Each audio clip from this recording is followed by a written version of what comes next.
अस्सलाम वालेकुम स्टूडेंट्स, कैसे हैं? उम्मीद करता हूँ सब खैरियत से होंगे। लास्ट हमने टॉपिक एंड किया था, उसमें हमारा एक टॉपिक रह गया था जो कि बाई कंडीशनल था। अब बाई कंडीशनल क्या होता है, इसको हम पढ़ने के लिए इसकी बेसिक जो डेफिनेशन में जाएंगे, तो इससे पहले मैं आपको याद करवाना चाहूँगा। हमने एक कंडीशन पढ़ी थी जो कि सिंगल एरो से शो की जाती थी, वो था ये, और उसको हम पढ़ते थे इफ़ पी, इधर हम पी लिखते थे, इफ़ पी देन क्यू। तो हम शो इस तरह से करते थे, और इसको हम इस तरह भी पढ़ते थे कि पी इम्प्लाइज क्यू। अब बेसिकली अगर मैं इसका टेबल बनाऊं कि इनकी इनपुट के लिहाज से, तो टेबल बनेगा, क्योंकि बाई कंडीशनल को समझने के लिए पहले हमें इसको समझना पड़ेगा, और फिर इसकी हम दो डिफरेंट कंडीशंस को कंबाइन करके हम बाई कंडीशनल की तरफ जाएंगे। तो अब इसका हम टेबल बना लेते हैं, पी क्यू। तो टेबल में हमारे पास जो इनपुट होंगी वो, क्योंकि ट्रू फॉल्स की सूरत में ही लिखनी है, तो हम इसको true true true false false true false false. अब अगर मैं इसकी जब आउटपुट लिखूंगा, जो कि मतलब इसको शो करेंगे हम P if P then Q, तो मैंने आपको लास्ट टाइम बताया था ये सिर्फ एक ही, जो कि मैंने एक्सप्लेन भी किया था, सिर्फ एक ही कंडीशन पे आपके पास फॉल्स होता है, जो कि ट्रू फॉल्स, यानी कि अगर फर्स्ट आपका एलिमेंट की एंट्री ट्रू हो और दूसरे नंबर पे फॉल्स हो, तब ये हमारे पास फॉल्स आता है, अदरवाइज ये सारा ट्रू देता है आपको आउटपुट। ये इसकी आएगी आउटपुट। अब चूंकि हमने आज जो पढ़ना है, जो आज का हमारा टॉपिक है, वो है बाई कंडीशनल। अब बाई कंडीशनल में अगर, क्योंकि अब देखें यहां पर जो मैंने इसको अप्लाई किया है इफ पी देन क्यू, अगर मैं इसको रिवर्स करूं, यानी कि किस तरह से, सेम इस तरह से कि इफ क्यू देन पी, यानी कि इस लिहाज से अगर मैं इसको रिवर्स कर देता हूं, तब इसकी आउटपुट क्या बनेगी। अब एक चीज सोचने की है, क्योंकि जब हम P और Q को डिस्कस कर रहे थे, तब हमने P की इनपुट पहले देखनी है, Q की इनपुट बाद में देखनी है। और अगर हम कंडीशन रिवर्स कर देते हैं, जैसे कि मैंने यहां पर लिखा इफ Q देन P, तो हमने Q की इनपुट अब पहले देखनी है। तो अब उस लिहाज से पहले ट्रू फिर ट्रू, तो हमारे पास आंसर आएगा ट्रू। फॉल्स ट्रू, तो हमारे पास आंसर आएगा ट्रू। ट्रू फॉल्स, क्योंकि एक ही कंडीशन थी ना, ट्रू फॉल्स, पहले ट्रू फिर फॉल्स, हमारे पास आंसर फॉल्स आएगा। अब इसमें हम जब अब क्यू पी देख रहे हो, तो इस कंडीशन में हमारे पास पहले ट्रू है फिर फॉल्स है, तो हमारे पास क्या आएगा, आंसर फॉल्स आएगा। उसके बाद ट्रू ट्रू, तो ये हमारे पास ट्रू आ जाएगा। अब ये हमारा था कि जिसको हमने सिंपल सॉल्व किया, यानी कि इफ पी देन क्यू, या आप इसको इस तरह से भी रीड कर सकते हो P इम्प्लाइज Q। हमने इसको रिवर्स ऑर्डर में भी किया और फॉरवर्ड में भी, यानी कि सिंपल P एंड Q का भी कॉम्बिनेशन देखा और Q और P का भी देखा। अगर मैं इन दोनों आंसर को, फॉर एग्जांपल इसको मैं 1 का नाम देता हूं, मैं खुद से, मतलब पूरा लिखने की बजाय यहां पर इसको मैं 2 का नाम देता हूं। अगर मैं आंसर नंबर 1 जो कि ये है, ठीक है, इसको मैं एंड कर दूं 2 के साथ, तो क्या होगा। अब सिंपल, जब हम एंड करते हैं तो एंड में हमारे पास तभी आंसर ट्रू में आता है जब दोनों आंसर सेम हो, यानी कि ट्रू हो। यानी कि जब भी आंसर एंड में, क्योंकि एंड की कंडीशन यही होती है, जब भी आंसर हमारे पास ट्रू होगा दोनों, तब हमारे पास ट्रू आएगा। तो उस लिहाज से हमारे पास फर्स्ट जो आउटपुट बन रही है, वो बन रही है true false true, sorry true false है ना, तो ये हमारे पास ट्रू नहीं बनेगा, ये भी फॉल्स बनेगा, और ये हमारे पास आ जाएगा ट्रू। अब हमारे पास आउटपुट क्या है, हमारे पास आउटपुट आई है true false true, true false false true, ये आउटपुट है। अब जो किस चीज की आउटपुट है, वो है इन दोनों की आउटपुट, यानी कि इन दोनों की आउटपुट है।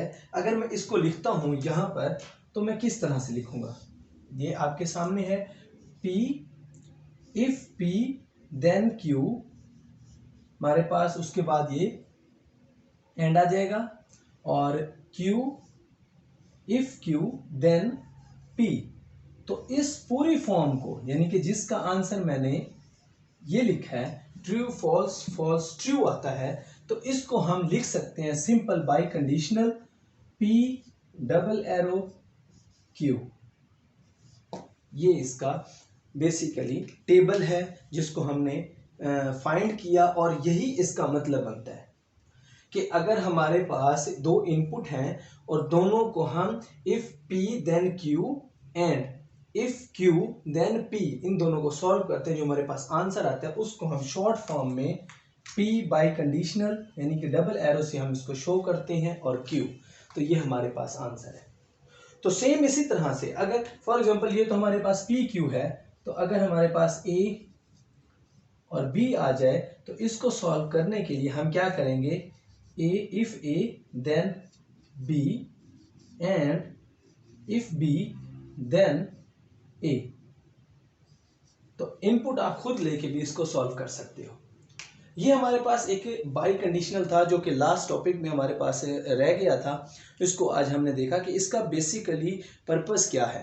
तो इसका बेसिकली जो पर्पस है, यानी कि किस तरह से हम इसकी आउटपुट फाइंड करते हैं, मोस्टली स्टूडेंट्स को इसमें प्रॉब्लम आ जाती है कि हमने इसकी आउटपुट कैसे, वो रटा लगा लेते हैं, यानी कि वो ये देखते हैं जनाब कि अगर फॉर एग्जांपल जैसे हमारे पास ये है, ये आउटपुट है, वो इस सारे पार्ट को इग्नोर कर देते हैं जो कि मैंने ये सॉल्व किया। वो क्या देखते हैं, वो देखते हैं पी क्यू हमारे पास ये है, अच्छा जी दोनों ट्रू है तो ट्रू कर लो, अच्छा दोनों फॉल्स है तो ट्रू कर लो, और दोनों चेंज है तो फॉल्स फॉल्स कर दो। नहीं, ऐसा नहीं है, मतलब दो इनपुट हैं तब हम ये ऐसा कर रहे हैं ना। तो अगर ये आपको रटा भूल जाए तो क्या होगा। तो इसका बेसिकली जो आपके पास कॉन्सेप्ट है वो ये है कि आपने इसको सॉल्व करना है, कि आप जब इसको सॉल्व करेंगे तो आपकी आउटपुट खुद ब खुद बिल्कुल करेक्ट और सही आ जाएगी। तो बजाय इसके कि रटा लगाएं, तो हम अगर इसको देख लें कि इसमें किस तरह से हम इसकी आउटपुट लिखते हैं तो ज़्यादा आसानी से हो सकता है। तो इसमें जो मैं ये समझाने का मकसद ये है कि जो ई कैट में टेस्ट में सवाल आते हैं, MCQs आते हैं, वो भी इसी तरह से घुमा फिरा के आते हैं। वो आपको प्रॉपर इनपुट नहीं देते और आउटपुट भी नहीं देते। वो एक कंडीशन दे देते हैं और अगली कंडीशन आपसे 4 डिफरेंट MCQs देते हैं कि जी बताएं ये कौन सा होगा। तो आपने खुद, जब आपको बेसिक कॉन्सेप्ट का पता होगा ना कि बाई कंडीशनल में कौन सी कंडीशन लगा के हम उसको सॉल्व करते हैं, या बेसिक उसका पर्पस क्या है, जैसा कि ये हमारे पास इसको सॉल्व करेंगे तो हमारे पास बाई कंडीशनल की का आंसर आएगा, तो आप आसानी से सॉल्व कर सकते हैं। इसके बाद हमारे पास जो आता है, ये हमने डिस्कस किया इसको, जो कि हमारा पेज नंबर पे था 51, बाई कंडीशनल को, ठीक है, P एंड Q की हमने एग्जांपल दी, और इसके बाद हमने एक टेबल भी किया, और टेबल करने के बाद इसके बाद एक चीज़ आ जाती है conditionals related with a given conditional. अब देखें, मैं आपको इससे बताता हूँ।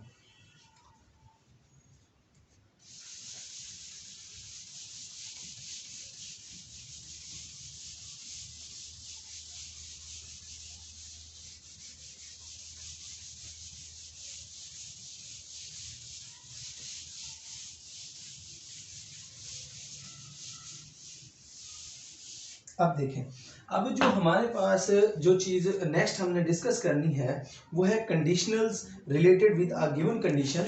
तो इसमें क्या होगा, इसमें अगर हम देखें कि हमारे पास फर्स्ट कंडीशन क्या दी गई है, वो दी गई है लेट पी हमारे पास है क्यू के साथ, यानी कि जो हमने कंडीशन यहाँ पे की है ये लेट कर रहे हैं, लेट इफ पी, क्योंकि हम इसको रीड ऐसे करते हैं ना, P देन Q या P इम्प्लाइज Q। तो अगर ये कंडीशन हो तो इसके जो 3 डिफरेंट सूरतें बनती हैं, मतलब कंडीशंस बनती हैं। तो फर्स्ट हमारे पास ये है कि Q if Q then P, यानी कि इसको हमने रिवर्स कर दिया, is called converse of, is called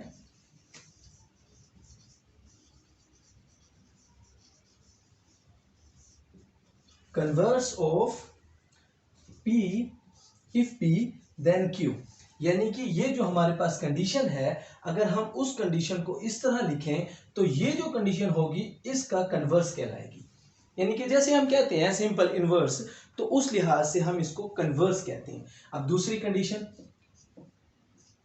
condition है हमारे पास जो कि उसी की है, यानी कि हमारे पास है not P, if not P then not Q is called inverse of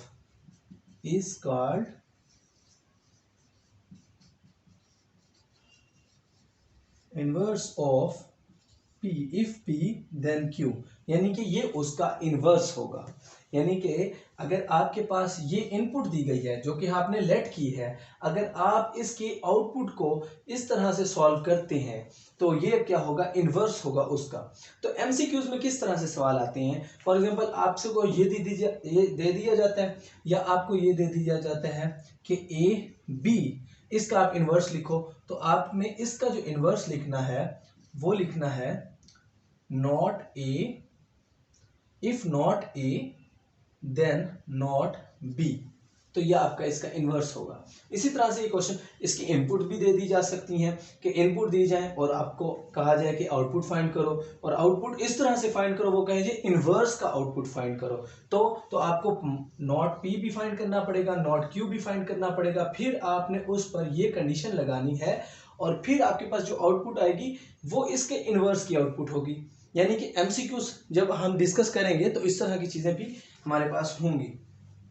अब थर्ड कंडीशन, अब जो हमारे पास थर्ड कंडीशन बन रही है वो है not Q, if not Q then not P is called contrapositive, is called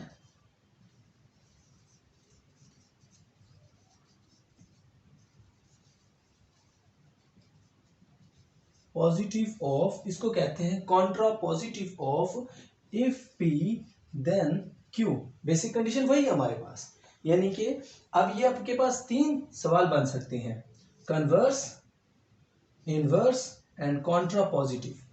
अब अगर इस तरह से कोई सवाल आ जाए कि आपके पास ये कंडीशन दी जाए कि इस कंडीशन का आप कॉन्ट्रा पॉजिटिव की आउटपुट लिखो, तो आपको क्या करना पड़ेगा, पहले इनवर्स क्यू फिर इनवर्स पी, उन दोनों को आपने इस कंडीशन के लिहाज से सॉल्व करना है। यानी कि not Q, if not Q then not P, उसकी जो आउटपुट आएगी वो इसके कॉन्ट्रापोजिटिव का आउटपुट होगा। तो ये तीन हमारे पास कंडीशंस हैं जो कि हमने कोई सी लेट की हैं। यहाँ पे नाम चेंज हो सकते हैं, ए बी हो सकता है, एम एन हो सकता है, कोई भी हो सकता है, लेकिन आपने उसको गिवन के लिहाज से आपने उसका आंसर लिखना है कि उसकी आउटपुट पूछ लें। हाँ, फॉर एग्जांपल अगर वो ये कहें कि इसका रिवर्स भी दे सकते हैं, यानी कि ये आपको दिया जाए और कहा जाए कि आप कॉन्ट्रा पॉजिटिव फाइंड करो, तो ये फाइंड जब दिया जाए तो आपको पता होना चाहिए कि इसका असल फंक्शन क्या होगा। तो असल आपके पास ये होगा, तो हम इसके लिहाज से कॉन्ट्रा पॉजिटिव की आउटपुट भी फाइंड कर सकते हो और कॉन्ट्रा पॉजिटिव भी फाइंड कर सकते हो, जो कि ये है। इसको हम कॉन्ट्रा पॉजिटिव कहेंगे, इसको हम इनवर्स कहेंगे और इसको हम कन्वर्स कहेंगे। ये सिर्फ उलट हो जाता है और ये नॉट होता है, और ये नॉट भी होता है और उलट भी हो जाता है। तो ये थी हमारी कंडीशंस जो कि हमने इसको डिस्कस की। अच्छा, इसमें जो एक नीचे टेबल भी दिया गया है, यानी कि जो मैं आपको बता रहा हूं कि अगर आपके पास ये दिया गया हो तो आप इसको सॉल्व भी कर सकते हो। अब देखें, फॉर एग्जांपल हम इसको कर भी लेते हैं, एक या दो एग्जांपल्स मैं आपको करवा देता हूं। पी क्यू, अच्छा अब पी क्यू है तो पहले इसकी इनपुट्स लिख लें कि इनपुट्स इसकी क्या आएंगी। ये जनाब आपके पास आ गया, ये नॉट पी नॉट क्यू। अब देखिए, पहले आप लिख लें यहाँ पे true true true false false true false false, ठीक है। अच्छा जी, अब अगर मैं नॉट पी फाइंड करता हूं तो पी की जो भी इनपुट है उसको इन्वर्स कर दूंगा। ट्रू है तो फॉल्स कर दूंगा, फिर ट्रू है तो फॉल्स कर दूंगा, फॉल्स फॉल्स है तो दोनों को ट्रू कर दूंगा। ये आ गई नॉट पी। अच्छा, अब नॉट क्यू फाइंड करना है तो जैसा कि मैंने आपको पहले बताया कि इसको रिवर्स कर दो, ट्रू है तो फॉल्स कर दो, फॉल्स है ट्रू कर दो, ट्रू है तो फॉल्स कर दो, और इसके बाद फॉल्स है तो ट्रू कर दो। अच्छा, अब इसके बाद अगर आपने फाइंड करना है ये वाली कंडीशन, तो इसमें क्या होगा, not P, if not P then not Q। तो आपने P को पहले लेना है और Q को बाद में लेना है, इसकी आउटपुट लिखनी है। तो इसमें हमारे पास था फर्स्ट ट्रू देन फॉल्स, तो हमारे पास फॉल्स आएगा, अदरवाइज ट्रू आएगा। तो हमारे पास इसका आंसर ट्रू, ठीक है, और हमारे पास इसका आंसर भी ट्रू हो जाएगा, ये फॉल्स और फिर लास्ट में ट्रू। तो ये किसकी आउटपुट है, ये हमारे पास ओरिजिनल फंक्शन का क्या है, इनवर्स है, ये उसकी आउटपुट है। तो ये इसी तरह से कुछ भी सवाल आ सकता है, तो आप इसको, अगर आपको बेसिक पता हो कि बेसिक क्या है कॉन्सेप्ट, तो उस लिहाज से आप सॉल्व कर सकते हैं। उम्मीद करता हूँ ये आपको निहायत ही इजी टॉपिक था, इसमें कुछ मुश्किल नहीं था, लेकिन मैंने उसको जितना मुझसे हो सका मैंने डिटेल से इसको एक्सप्लेन की है।